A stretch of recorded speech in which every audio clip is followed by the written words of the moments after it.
Ever buy a game, play it for 5 minutes, and instantly regret all your life choices? Yeah, not today. These 15 single-player games are the kind you'll thank yourself for buying, like finding fries at the bottom of the bag, but digital and way more epic. Let's jump in before you spend money on something dumb again. Let's kick things off with A Plague Tale: Innocence, a game that takes you on an emotional roller coaster through the plague-ridden streets of medieval France. You play as Amicia, a teenage girl trying to protect her younger brother Hugo, who has some mysterious powers and an unfortunate tendency to attract armies of plague rats like he's the Rat Whisperer. It's like The Last of Us, but with more rodents and less fungus. The stealth gameplay is tight, the story hits surprisingly hard, and the atmosphere? Gloomy in the best way. It's grim, touching, and you'll probably feel the urge to adopt a little brother by the end, or at least invest in some pest control. If you're looking for a game with heart, suspense, and more rats than a shady fast food kitchen, this one's a must-play. Just don't play it during dinner. Trust me.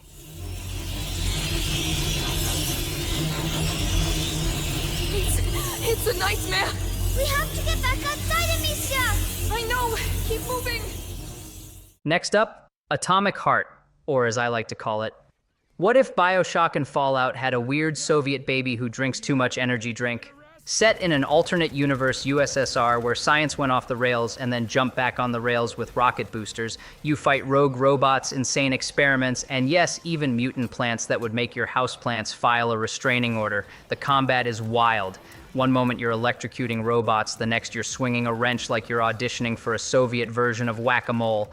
It's stylish, it's strange, and the story, well, let's just say it leaves you with more questions than answers. But hey, who needs clarity when you've got sentient fridge AI flirting with you? It's chaotic, beautiful, and unapologetically weird, and I kind of loved it.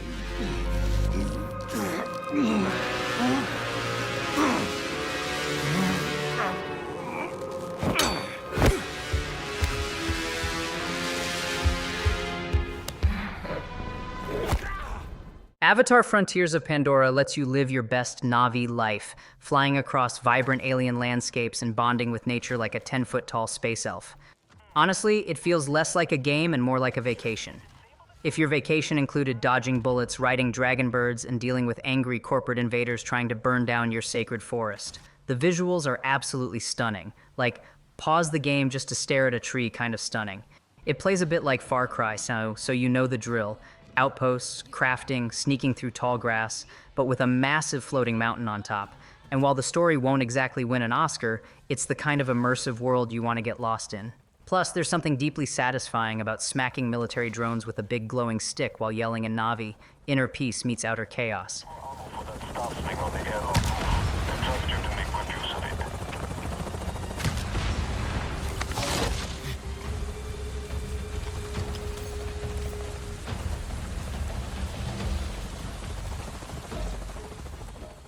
Biomutant, the game where you're basically a kung fu raccoon saving a dying world while occasionally getting philosophical about it. I'm not even kidding.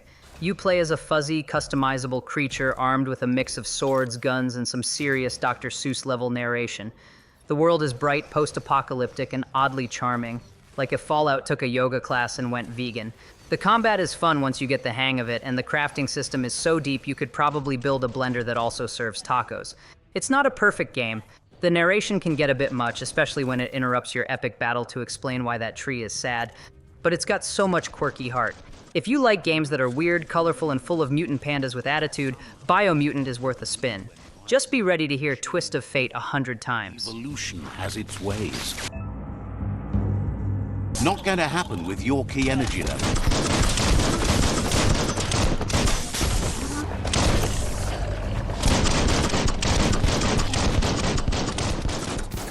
If John Wick, Devil May Cry, and a sci-fi tech demo had a baby that only slept for 2 hours a night, it would be Bright Memory Infinite. This game is basically a high-speed highlight reel with zero chill. You're slicing through enemies, flipping around with grappling hooks, blasting sci-fi weapons, and juggling baddies mid-air like you're trying to impress a very dangerous talent scout. It's flashy, over the top, and gloriously chaotic. The story is somewhere in there, probably taking a nap while the combat does all the talking. You can beat the game in under 3 hours, but it's a roller coaster the entire time. And honestly, that's kind of the charm. It's like eating an entire bag of Sour Patch Kids in one sitting.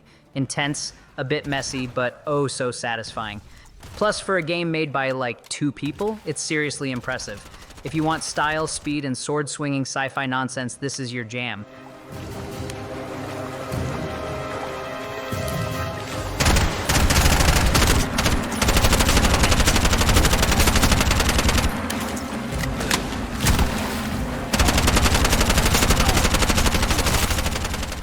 Now here's a game that will punch you right in the feelings. Brothers, A Tale of Two Sons is a unique and beautiful little story-driven adventure where you control 2 siblings at the same time, one with the left stick, one with the right. Sounds simple? It's not. Your brain will do somersaults trying to walk them in a straight line without accidentally making them spin in circles like drunk toddlers. But once you get the hang of it, you'll discover an emotionally powerful journey about love, loss, and brotherhood, with absolutely 0 spoken dialogue. And yet, it'll have you sobbing harder than the time you dropped your pizza face down. It's short, sweet, and unforgettable. Just make sure you have tissues nearby, and maybe a therapist on speed dial.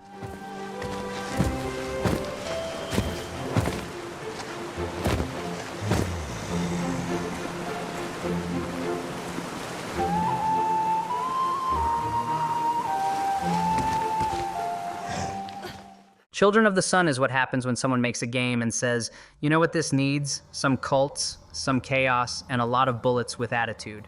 This stylish shooter is unlike anything else. Each level is like a puzzle where you only get 1 bullet. But plot twist, the bullet can ricochet, slow down time, and do things that bullets in real life would need a PhD to even attempt. You play as the girl, a revenge-seeking, silent assassin with trauma, anger issues, and a very fashionable red hood. Think John Wick meets Hotline Miami, but if it were directed by Quentin Tarantino after an espresso overdose. The game is short, sharp, and oh so satisfying. Plus, that art style, chef's kiss. It's like diving into a graphic novel drawn by a caffeinated maniac. And I mean that as a compliment.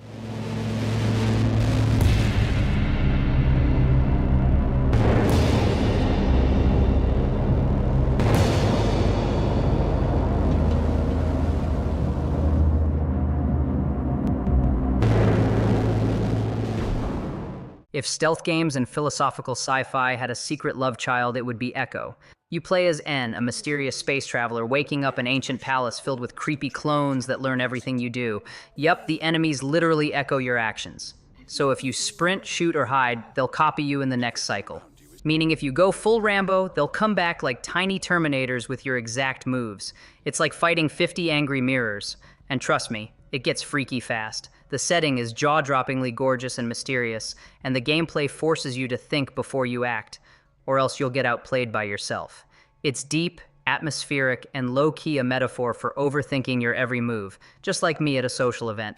If you want a stealth game that feels fresh, creepy, and oddly philosophical, Echo is one you won't forget.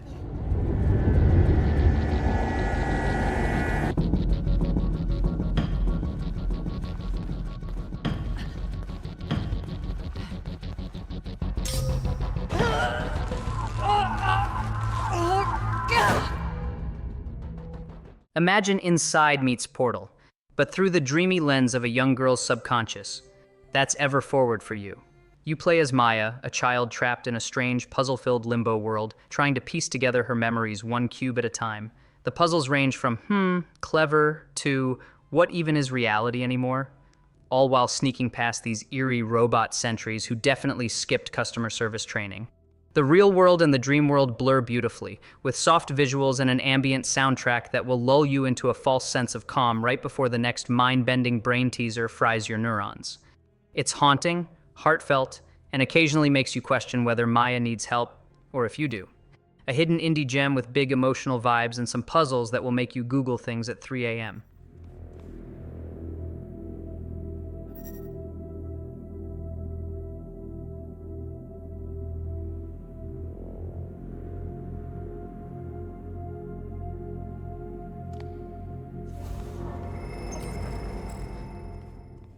Indica is one of those games that makes you go, wait, what the heck did I just play? In the best possible way. You play as a nun in 19th century Russia, accompanied by a sassy voice in her head, which may or may not be the devil, as you embark on a journey of self-discovery, inner conflict, and occasional fire-based chaos. It's like a Plague Tale meets Disco Elysium, but dipped in religious trauma and sprinkled with dry humor. The narrative is bold and beautifully written, the world is gritty and weirdly poetic, and the game isn't afraid to dive into some very uncomfortable topics, all while your character dryly questions whether she's losing her mind. Add in some surreal dream sequences, light puzzle elements, and a lot of muttering under your breath, and Indica becomes this haunting, thought-provoking experience that sticks with you. It's short, sharp, and feels like therapy, but with more demons. Full reaction, life-saving in most cases. What is your goal? To help the girl or show what a hero you are? Exactly. If you're trying to help, there's no chance. Calculating chances in a time like this. How low? This beautifully minimalistic game drops you into a post-apocalyptic, water-starved world where you play a lone climber scaling a massive tower that once held civilization. There's no dialogue, no combat, just you, your climbing gear, and your squishy blue blob companion named Ballast, who helps solve puzzles and occasionally looks adorable enough to deserve his own plushy line. The climbing mechanics are surprisingly deep, with physics-based rope management that will have you gripping your controller like your life depends on it. It's meditative, emotional, and occasionally terrifying when you look down and realize, yeah, that fall is not survivable. It's like Death Stranding, but without the baggage, emotionally or literally.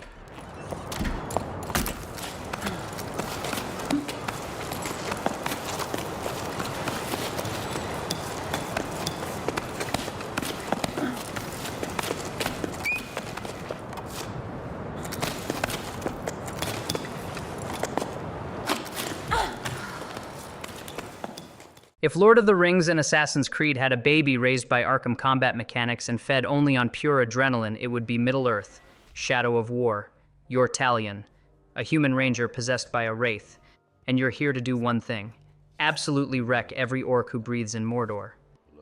The Nemesis system is the star here. Enemies remember you. They grow, adapt, come back with scars, and sometimes roast you with sass before impaling you. It's like high school bullies but with more axes. The game lets you build your own orc army, siege fortresses, and ride monsters, because why walk when you can fly on a fire-breathing drake? It's big, brutal, and often hilarious in the most unexpected ways. Just don't get too attached to your orc lieutenants. They might betray you and then you'll cry, or rage, or both.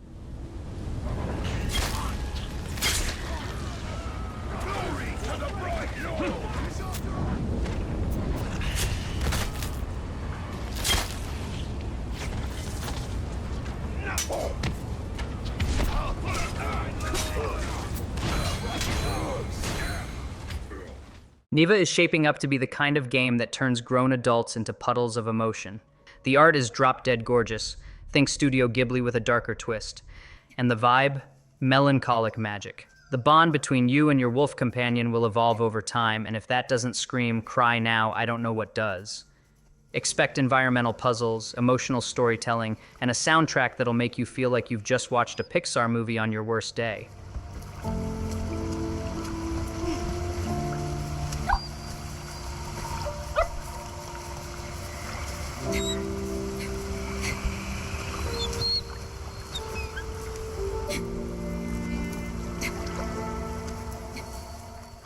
You know those games where you dive in expecting some generic hack and slash and then boom, you're 12 hours deep, flipping through air like a demonic ballerina and slicing through demon armies with absurd style? That's Bloody Spell. It's like Devil May Cry and Sekiro had an extremely stylish, occasionally janky love child in a Chinese fantasy fever dream. The combat is smooth, fast, and incredibly satisfying. Every sword swing feels like it could double as a Mortal Kombat fatality. Enemies explode in showers of blood, combos flow like a kung fu movie, and you can literally change outfits mid-fight. The story? It's definitely there, but let's be honest. You're not here for Shakespeare. You're here for the chaos, and Bloody Spell delivers it in buckets. Bonus points. It's way more fun than it has any right to be. Just don't expect a tutorial to hold your hand. This game throws you into the deep end with a flaming sword.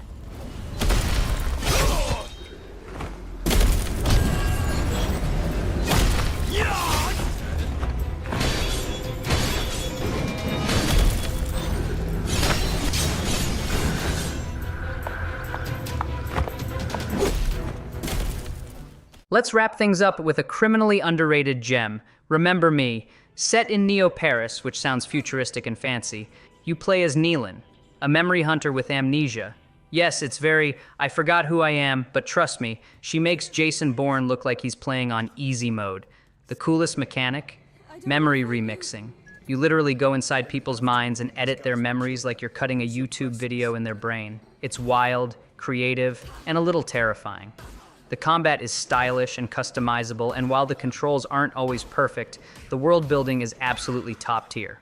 Honestly, Remember Me walked so Cyberpunk 2077 could run, and occasionally trip. If you love dystopian stories, sleek design, and brain-hacking nonsense that would make Black Mirror jealous, this is the game for you. Plus, Nealon is an underrated badass and deserves better. Justice for Nylan.